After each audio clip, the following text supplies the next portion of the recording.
Hey everybody, welcome back to the Gleemen. It's Vance here, joined again by Drew. Hey guys.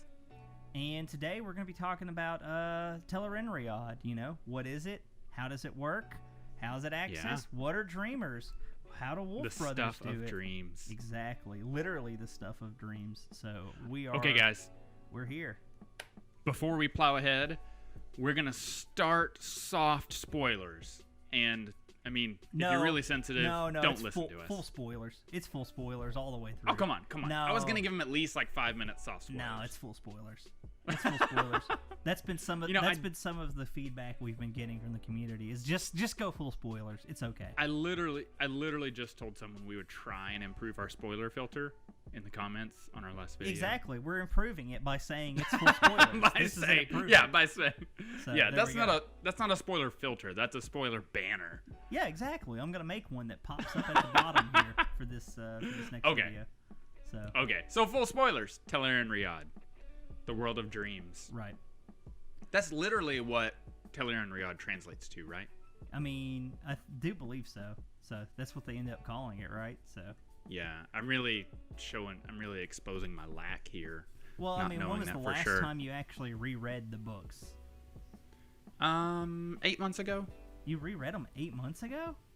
Yeah. All of them? Well, okay, so I read back to Gathering Storm. Okay. But I mean, it was Tel'aran'rhiod's introduced in, I think in the second book, right? I thought it was Dragon Reborn. Maybe it is. I thought it was introduced. Maybe it is. In It's book right. 3. Yeah, it's right, but basically right before Egwene is tested for accepted. Is it? See, we're starting to show cracks in. I'm okay. gonna have to reread. Okay. Okay. So, what is Tel'aran'rhiod? Yep, I'll lead us off with that, and we'll bounce from there.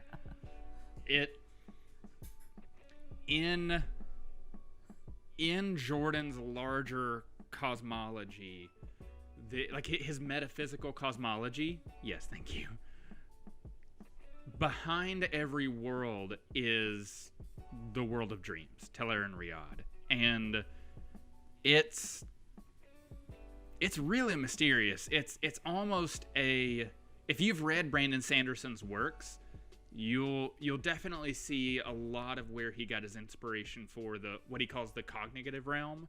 You know, the layer of reality that is manifest thought and abstraction.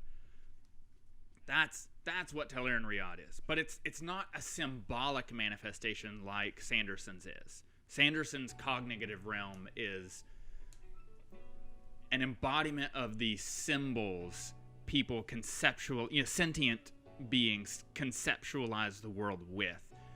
Tel'aran'rhiod is a literal reflection, like a physical, three-dimensional reflection of the real world.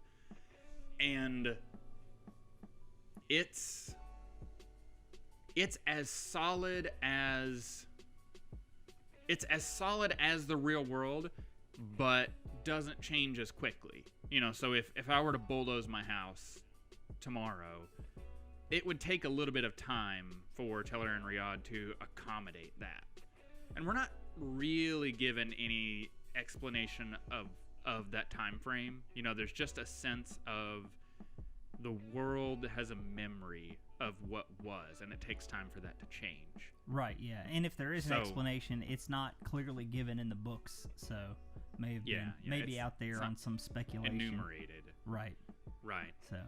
So Vance, okay, so what is it like to be, as a sentient being, what is it like to be in Tel'aran'rhiod? We know it's a reflection of the real world, so if you go to sleep and wake up in Tel'aran'rhiod, what are you going to run into? Well, I mean, depends on how strongly you can enter it, right? Like, typically, we see this a couple of times, people who are just dreaming normally pass into Tel'aran'rhiod and then they fade out pretty quickly. There's some element of intent needed to kind of get there. Otherwise, you accidentally enter and go in and go out. So there's some of that, and then once you're there, you can wake up where you're at in where you're physically sleeping, or you can kind of show up at a predetermined place, or a place that you have a strong connection to. And of course, so the subconscious has a big part in this. I would say at least the early times you begin to go into Tel'aran'rhiod. Like once someone is practiced in entering Tel'aran'rhiod, they can set where they want to enter, right? Like they just show up wherever they want. We see that multiple times throughout the series. Like the Stone of Tyr is a pretty good meeting place that Egwene uses to meet with other Aes Sedai and the Wise Ones. Mm-hmm. I loved those meetings. Yeah, they were always good fun. So there's anything that kind of humbles the Aes Sedai a little bit is satisfying. I mean, I guess if you think they need humbling. We're gonna go down a rabbit hole about Aes Sedai politics, and and possible corruption in the White Tower, which we can do in another episode. So let's not do that. We're really trying to keep this one short, everybody. Shorter. Right. And so typically, Tel'aran'rhiod's not easily accessed if you don't have a talent for it, aka being known as what they call a dream walker. And these are people, channelers and non-channelers alike, who can enter the world of dreams. This might be the only kind of magic, so to speak, I could do. Magic. This might be the only paranormal, supernatural thing I'm capable of. Metaphysical, there we go. Insofar as we want to actually dub this as magic, and, because for all we know, there's some kind of dream cognitive realm dimension we don't know about, right? Like, it just hasn't been discovered. So, and for people who are not talented, you can enter in with the help of Tel'aran'rhiod. So you just, it's either like a piece of jewelry you can wear, or, like a little stone ring on a necklace that you wear as you sleep. And then that allows you to enter the world of dreams. And, the dreaming Tel'aran'rhiod touch. This was another example where Jordan explored the diverse development, kind of the diverse engineering that obviously happened in the Age of Legends among the Aes Sedai, because some of the Tel'aran'rhiod required you to channel. Some of them you had to channel spirit into it, and it drew you into a trance-like state, and manifested you in the world of dreams. Ironically, kind of translucently, very softly. Whereas there were the Twisted Ring Tel'aran'rhiod didn't require any access of the one power at all. It was made with the one power, but literally anyone could put it on and fall asleep with it. Or if you're very practiced, just go into a trance with it and find yourself very solidly in the world of dreams. Mm-hmm. So I thought it was a nice touch that the superior Tel'aran'rhiod didn't require channeling to use. Yeah, that was a good touch, because I think anything that would have been viewed as superior. Well, we're gonna go on Tel'aran'rhiod if I go that way. So no, let's not get that far. So I think it's appropriate that of all of the literary worlds we could talk about, Jordan's is the most prone to rabbit trails, because so is he. So many. There are so many, and it's so hard. It's so hard to not get excited and talk about anything. He plotted this as a trilogy, right? Yeah. Then he was signed. Originally. Then he was signed for 6 books initially. So, yeah. Anyway, one more thing about entering Tel'aran'rhiod. So typically, when you enter Tel'aran'rhiod and you're asleep, normally your physical body stays in the physical realm. It doesn't go into Tel'aran'rhiod. However, there are a couple instances unless you're a baller of characters who enter Tel'aran'rhiod very physically. Oh, were you actually spoiler shielding there? No, I mean, they already know this is full spoilers, right? There's going to be a banner at the beginning of the video. So, yeah, you can physically enter Tel'aran'rhiod, and that's just, it's dangerous because it's called being pulled into the dream too strongly, is how they word it. So you can literally like die. I guess if you can die in Tel'aran'rhiod if you're not in there very strongly. So yeah, I guess you can get trapped actually, physically is what it is. If you pull in way too strong, you could get trapped. Speaking of dying, I wonder if the thought of waking up with wounds from dreams, this myth of if you die in your dream, you die in real life. Right. It feels like that was the genesis of Jordan's conceptualization of the world of dreams. Oh, yeah, that's a good point. I actually did not think about that. Yeah, I mean, and when Varen, I'm going to have to do a character episode on Varen. I love everything about the way she was developed. I believe everyone will agree with you on that. Oh, yeah. Man, okay. Not... When Varen introduces it, she even brings up the very fact of people waking up with bruises, dreaming that they fell from a great height and waking up with bruises. Mm-hmm. Presumably, they're people who had lightly touched the world of dreams in their dream. And so there are kind of two things going on. Yes, when you manifest in the world of dreams, to the degree to which you enter, your body will experience any damage or changes. Right. I don't know if you eat in the world of dreams. I don't know if you'll wake up full. That would be an infinite food supply for someone able to just trance themselves into the world of dreams. Yeah, I don't think it works that way because keep in mind that's not actually physical stuff there. Right. Right. Yeah, I don't think you can add substance to your body. I think you can just change or affect the substance of your body through what happens there. Yeah, but and so I don't. There's that. You're gonna. Yeah, I don't think you can eat though, because don't forget, Perrin and Gaul had to bring food into Tel'aran'rhiod. Right. Because they weren't going to be able to just will food into existence and eat. So. Right. So there's the fact that any wounds you take in Tel'aran'rhiod, you're going to bring home. And the second fact is, especially if you're not practiced, if you're an accidental dreamer here, most people who touch it bring their dream with them. So yeah, when your dream, your dream date may brush up against the world of dreams, and for a moment, that dream is somewhat real. Mm-hmm. And if we're the waiter to stab you in the hand with a fork because it's a weird dream. Maybe that's right before or after you slip through the world of dreams and you're fine. Maybe you're going to wake up with bruises or pinpricks.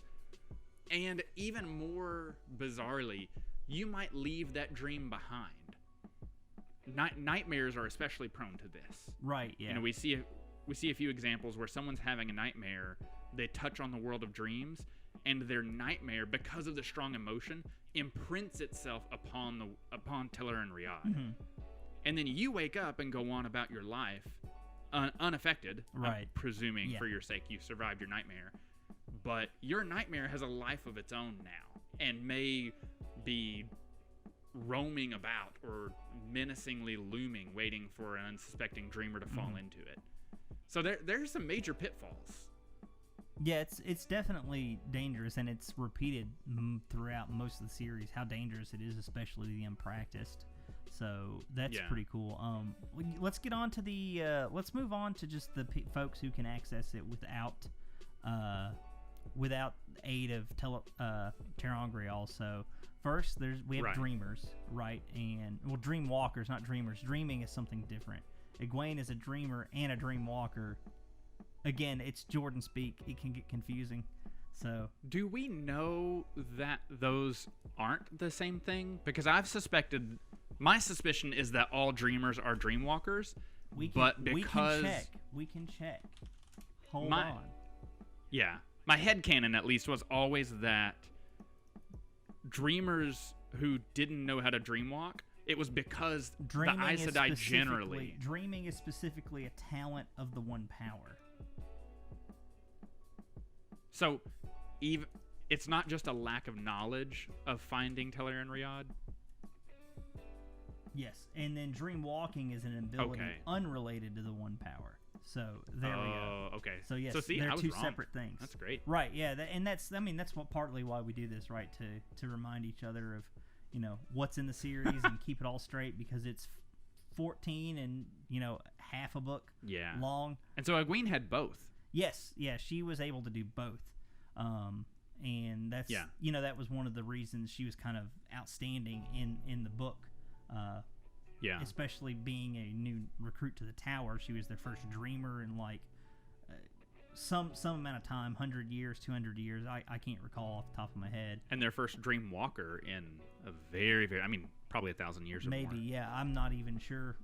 If they were super. I'm not sure dreamwalking was extremely well known amongst the tower. Varen knew about it because she had the Tel'aran'rhiod that allowed it. But it's not something I really heard the Aes Sedai talking about, because it's not specifically related to the power, right? Right. Now, I could be wrong on this, because I haven't reread the books where Tel'aran'rhiod is introduced and stuff in a minute. Yeah. And I'm about to start Dragon Reborn as soon as I finish Oathbringer from Sanderson. So. Right. Which it's definitely known of. The way it's conversed about struck me as this is an arcane academic subject that probably the Brown Ajas. It's probably general knowledge among the Brown Aja and not really of interest to most other Aes Sedai. That was my impression. Yeah. But I would say there's obviously not a long-standing tradition of practice in the world of dreams. Mm-hmm. So. Yeah. We have. Unlike in the Aiel, though, where there's a strong tradition of dreamwalking practice. So that's pretty cool. Yeah, the Aiel, I love how their ethos of deep self-awareness, and not even just among their wise ones, generally, there's a theme of self-awareness and development among the Aiel, the warrior societies, and you see that reach its pinnacle with the wise ones. Their metaphysical primary metaphysical ability, because some of them can channel, but the more valued metaphysical ability among them, dreamwalking, necessarily requires, and is your mastery is directly linked to your self-awareness, deep self-awareness and self-acceptance. And I thought that was a very nice cultural touch. Yeah, it's almost like the Zen concepts of being extremely aware of where you're at in the present, and having a very fine modicum of control all the way down, to the point of, and it's the same thing with the thing where people touch. This is not on Tel'aran'rhiod, but it's about Aiel Wise Ones and Aes Sedai, about not letting the heat and the cold touch you. That's a willpower thing, controlling you from internally. So, are we going to talk about that, or should I leave it alone? We'll move on. We'll move on from it now. It's a topic for another video. Maybe we're going to have an Aes Sedai video or something. Yeah, or Aes Sedai. And I'm going to bring that up because I was bothered by that. Yep. So our next folks that can enter the dream are clearly the Wolf Brothers. Exactly. There we go. Bringing in some of the coolest concepts that that we've ever seen. You are very laggy now. We're not having a good go of it this week. You're back. Okay. Are we gonna give the internet this glorious raw Zoom struggle? I think so. I'm not sure. Okay. We can try to re-record. So. All right. So Lagtastic Wolf Brothers. Tell me about it. Lagtastic Wolf Brothers, man. So our biggest examples of this, and our only two examples of this, are Perrin and Elias. Not true. Oh, not true? We have one more. Oh, are you talking about the dude who gave in to the wolf? Right, the feral wolf brother. Yeah, but I mean, he's a wolf now. He's not a wolf brother anymore. He's a wolf. He solidly identifies as a wolf. Yeah, because he shows up again at the end, and he's a wolf. He's not a person. Oh, he does. Yeah. I totally forgot about that. Yeah. His name is Boundless. He shows back up as Boundless. That's right. That was satisfying, actually. Yeah, that was a deep cut too from Dragon. That is in Dragon Reborn. Oh, yeah. I'm telling you that right now, because Right. oh boy, and I don't recall if that's before or after Perrin meets and saves Gaul from that village, or if it's even the same village. So They're very close again, to each other. I'm about to start They may rereading be that the book. same. So yeah, it's Yeah. pretty close. It's pretty close, but don't recall. But yeah, that was a deep cut. Anyway, so Wolf Brothers can enter the world of dreams, and they are quite powerful. Maybe even more powerful. Are they generally more powerful? I think because wolves was Perrin just a beast? No, I think wolves have a stronger connection to Tel'aran'rhiod innately, and Wolf Brothers, by nature of having that, in some sense, right, wolves. that connection to the wolves, are in some sense wolves and have a very strong connection to it. Again, not quite sure. Haven't gone and read all the theories on Tel'aran'rhiod or anything like that. Though maybe I should. Right.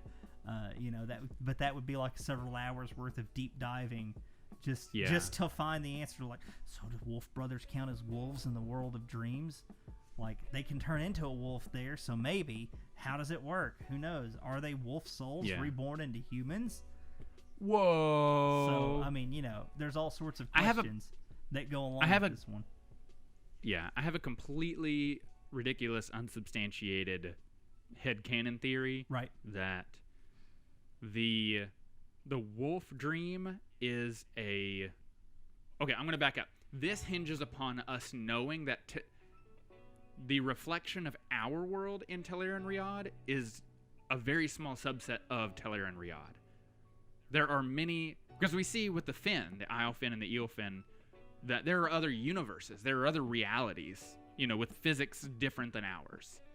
Presumably, ours is the more central universe. It seems to be presented that way. But all universes are reflected in Tel'aran'rhiod. So, if we know there's a multiplicity of worlds, layers of Tel'aran'rhiod, my pet theory is that wolves are not unique, having a deep connection to Tel'aran'rhiod. What we're just introduced to the wolf dream, the parallel layer of Tel'aran'rhiod within which wolf souls live. So I like to think that there might be an eagle dream and a horse dream and a, your average house shrew dream. So maybe there are parallels of Tel'aran'rhiod where all these other little souls live. Right. Who knows? Or wolves are totally special. I think that's an interesting headcanon. I am totally in the camp that wolves were intended to be special by Robert King. I think you're 100%. absolutely right. Yeah. So this is where I take a Brandon Sanderson-esque veer, where my headcanon has some value regardless of his intention. Okay. Yeah. I like that opinion of his. The thing is, I think everyone's headcanon has some value. Sure. I mean, Sure. That's the beauty of books, right? So I think Jordan enjoyed popping people's headcanons at times. He was a little churlish, maybe, in the best kind of way. I don't know. We'll see. So we want to talk about the last main topic we had laid out today. I disagree with it. We'll start with that. You disagree with it, really? Okay. Go ahead. Give me an intro on it, and I'll. So agree and disagree. We have here listed Zen Rand, or AKA Rand, at the very end of the series. Which obviously spoilers. Yeah, obviously spoilers. But there's going to be a banner at the beginning. So, and you're gone again, Drew. You're back. Woo-hoo. You're back. Okay, you're gone. I'm gone. You need to get a new phone cable for this thing. This is sad. I'm crying. How's really. The quality? I'm just doing it over Wi-Fi now. It's fine. I would just do it over Wi-Fi. I wouldn't rely on the cable. Okay. Yeah. It's arguably better because it doesn't lag out, and it's okay. I think your cable is damaged. Actually, that's why we were seeing. Oh, it definitely is. Yeah. Okay. Yeah. Just this is my moment to use my tiny platform to tell everyone to never order from Wish.com. Oh yeah, no. Because in that was April I ordered a phone charger. can't believe you ordered something from Wish.com. I thought that was common knowledge, man. I had a weak moment, okay? And I'm still sending them angry emails. Oh, it's $1.50 for back. Oh, it was $8. Who you way overpaid on Wish. I know I did. So anyway, we're rambling. Wish.com. We're rambling. Let's get on Zenrand. Zenrand. So now Zenrand with this topic, were you referring to Zenrand after he's had his kind of I'm talking about the last revelation scene. on the mountain, or are you talking about the last scene of the book? I'm literally talking about the last, Okay. the enigmatic last scene of the series. Right. All right. So do you want me to start with my take on that, or do you want to? Yeah. Okay. Because I think your take is actually more accepted among the community. Possibly. So we'll see. But yeah. So at the end of the series, everyone knows. If you finished it, everyone knows about the famous pipe scene where Rand attempts to channel to light his pipe, and he can't feel the source. Why do we not have our pipes when we're filming these? Mine are right over there, but I'm not gonna smoke in the house. Maybe in the fall we can do an outside video where we enjoy, but it can't be monetized ever. Just so you know. Oh, that's right. Yep. Well, there's that. But I don't really care because it would be fun. But yeah, anyway. Okay, so keep going. Yeah, anyway. So Rand attempts to light his pipe with the power, and he reaches for the source. He can't feel it. He can't find it, and he's like, oh, that's nice. And then he's like, but I still need to light my pipe. And so he wills the pipe lit, as you would if you were in Tel'aran'rhiod. My personal take on this is that during the last battle, we saw reality just kind of being ripped asunder while Rand was fighting the Dark One. And I think that physical reality and Tel'aran'rhiod merged and melded into, they basically flattened into one layer of existence. Now I don't know what that would mean for like mirror worlds and stuff like that, but just for Tel'aran'rhiod in the physical world as we've known it so far, they collapsed at least some each layer other. of Tel'aran'rhiod. Yes, some layer of Tel'aran'rhiod, and so that is what allowed Rand to will his pipe lit. Now the other cool flip side of that is that when Perrin figures that crap out, oh boy, is he gonna be super powerful, because he's literally Thor at that point. I mean, yeah, basically he is Thor. Yeah. So he's metaphorically Thor, allegorically Thor. But he's actually Perrin, the Slavic god that is equivalent to Thor. So there we go. Okay, there we go. There we go. Okay, so my beef with that theory is strictly on the basis of narrative continuity or narrative weight. Any Dreamwalker, anyone who has the capacity to manipulate Tel'aran'rhiod is literally a god in the physical universe, if that's the case. Because within Tel'aran'rhiod, you can do literally anything. You can force any change upon the world. You can teleport. That your heart. If we were in Tel'aran'rhiod, I could force Vance to be a porcupine. Now, his will would resist me, so that presumes he's not as competent and strong-willed to maintain himself as Vance. But we see people turned into other objects at times within Tel'aran'rhiod. Right, and then it also happens with the clothes fading on and off as well, like whether or not they can maintain. Maybe, we kind of forgot to talk about that. Tel'aran'rhiod appears to be will-based. Yeah. I keep almost bringing up the transit. What's the best word for that? Don't know.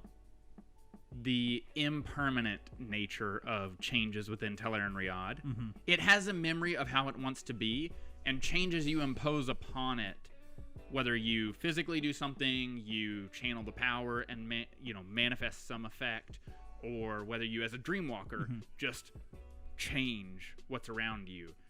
The world wants to revert back to its memory of itself. Tel'aran'rhiod wants to revert back to its memory of itself. So when you remove that will, or after you've done something, it's going to either flip right back or flicker back and forth. Right.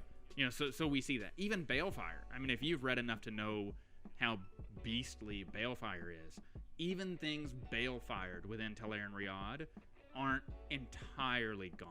They kind of flicker in and out of being. So that gives you a sense of how strong Tel'aran'rhiod's memory of itself is. Right. So that being said, when you manifest into Tel'aran'rhiod, you're going to show up wearing whatever your subconscious presumes you would be wearing. You know, and that changes. The variety of ways that you view yourself will constantly be physically manifesting. So your clothes are constantly flickering through how you conceive of yourself. Right. So it actually takes some practice to have a stable appearance. That's really displayed well with Nynaeve, because she can't decide like who she's gonna be. Like, is she gonna be Nynaeve the Aes Sedai? Is she gonna be Nynaeve the Two Rivers Wisdom? Or is she gonna be Nynaeve Land's wife? You know, she's constantly flickering clothes, like just cycling through them early on, and it's kind of hilarious. It's a good humor point. So I think if Brandon Sanderson, if you've noticed, likes to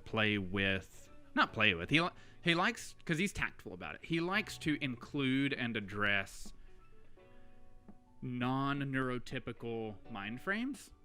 That's probably the most complete way to say that. If he were to explore Tel'aran'rhiod the way he likes to, I think we would see people not just with clothing flickering, I think we would see people flickering between being a variety of different things, and really struggling with that, because that implication is definitely there. Right. So back to now that we've kind of covered that Tel'aran'rhiod is will-based a little late. So if Rand merged some measure of Tel'aran'rhiod with the physical world, the power of any Dreamwalker is literally only limited by their will, which is cultivatable to, as best we know, any degree. Well, there's no upper limit again, like there is with the wise ones power. are a good example of this. So that would they would literally be gods, right? Yeah, and that would be of like to the the turning of a new age, you know, right? Where there would be maybe super powerful beings running around. So that's to the credit of your theory. Right. You know, knowing that there must come again a time where there might have actually been godlike beings, which may not just be a memory of channelers. It may be something more. Maybe we've just turned back into the era, the age when Dreamwalkers were not Dreamwalkers. Right, yeah. They were physically manifested in the world and walking amongst everybody. Right. So, and then the other thing that's interesting is that would immediately take, like, it wouldn't just make channelers completely not like useless or unpowerful, but it definitely gives them something to contend with, because when you can just will what you want to happen versus you have to weave something together to make it happen. One of these things is significantly faster than the other, and you can also just kind of deflecting palm like whatever you want out of your life. Love that Perrin. I love that Perrin.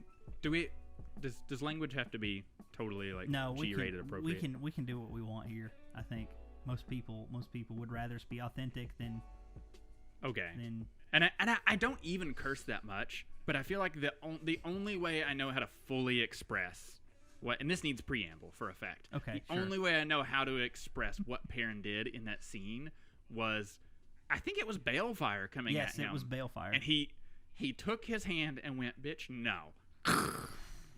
And it was so satisfying. And Egwene's mind just... It's only a weave. It's only a weave. Which... How many times does that get repeated in the last book? It's only a weave, Egwene. I know, right? It's only a weave, Egwene. Okay, to the credit of your Rand collapsing Tel'aran'rhiod into the physical universe theory, yes, that could usher in an age where there are gods. You know, there are in essence gods. Essentially, yeah. For lack of a better term, they would basically be. Sure.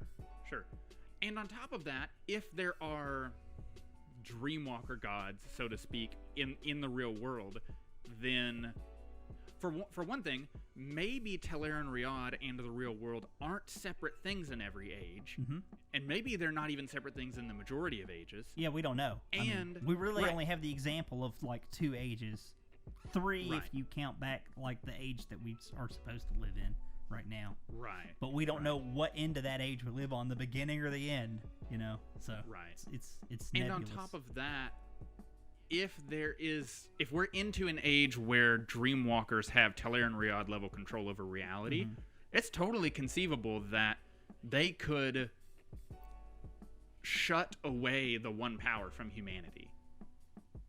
Yeah. You know, because we know there are ages where there aren't channelers. And we've seen This one? Dreamwalkers impose lasting changes. Yeah, this Yeah. one. We've seen... Dang it, why did it have to be this one? I know. We've seen Dreamwalkers leave lasting changes in Tel'aran'rhiod when they wake up.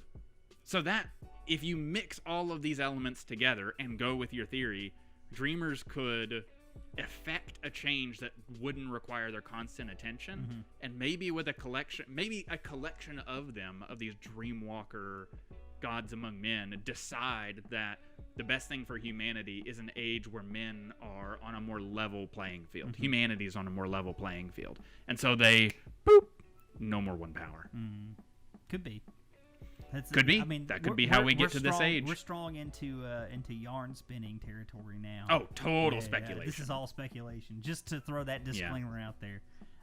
So Yeah, just so no everyone's aware. canon. No canon. None. Yeah. Literally none of that is canon. But this is Except for partly Perrin, just like Well, punching yeah, that part. Balefire. That part That's is canon. that is in the books. But I mean, Yeah. but the entire thing of did Tel'aran'rhiod and the physical realm merge into and collapse into one dimension, Right. or plane of being, whatever you want to call it.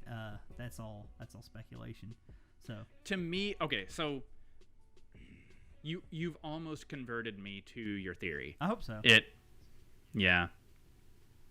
I want that to be true, but my impression is that Rand just he carried with him the capacity to reweave the pattern Now, that he had outside of the now pattern. that's another one. Did he's not technically a Ta'viran anymore, but did he basically rebuild or reconstitute himself with those with that ability built in? Like, he's not Ta'viran. Right. It doesn't randomly happen anymore, but he can control it, which would essentially Right. make him the only Dreamwalker in reality at that point, if Tel'aran'rhiod is gone. So, which we don't know Yeah. because no one visits it again at the end of the book. So Right. I didn't get that impression from my impression, which is no more valid than yours, was that Tel'aran'rhiod was totally unchanged at the end of the series. It's just that Rand, instead of wielding, Rand's not totally back within the pattern. And since the one power, the true source, is something within the pattern, but Rand can't feel it because he's not totally back in it. My impression was that he stepped out of the pattern to conceptually contend with the Dark One by literally weaving the pattern. And when he stepped back in, remanifested himself, he retained that ability. Okay. So he's not sensing the power because he's not totally back. He's not totally within the pattern. And because he's a little bit outside of it, he, on a smaller scale than the wheel itself, is weaving the pattern. That's an interesting to accomplish take. his will. That was my take. Yeah, I mean, I think that's valid too. That's a pretty good argument. Whether or not either of our headcanons here Yeah. hold any water remains to be seen. So I like yours better for the collateral implications. I mean, it's cool. I mean, I think it could work, but I'm not 100% like, oh, it's got to be the absolute right thing. I was just thinking about it one day. I was like, I wonder if that's exactly what happened, because it seems pretty plausible with how Tel'aran'rhiod was like flip-flopping around like an ocean there at the end. Oh, I yeah. mean, it was just like, oh, it's not gonna be solid much longer. So Yeah. Well, and to the credit of in parallel to your theory, one thing as I was reading, I kept wanting to see was someone discover a weave or a ter'angreal, something that would do what you think Rand did in a very local area. That would be pretty cool. Someone, yeah, like Nynaeve. It wouldn't be Nynaeve. That would be outside of her thing. But someone discover a way to layer Tel'aran'rhiod onto the real world, for as much of an area as they had the strength to extend that Right. weave, and then they had that ability there. That's pretty cool. Hey everybody, a couple of days post-recording advance here. Just here to throw this video up at the end because I realized when editing that Drew and I kind of cut off our conversation suddenly before we went down a rabbit hole that we never finished. So rather than just continue that on and ramble till the end, I just picked a logical hard cut for the video and just ended it. So if you were concerned about that abrupt ending, don't worry, it's intentional. That's why I'm putting this at the end of the video. Have a good one.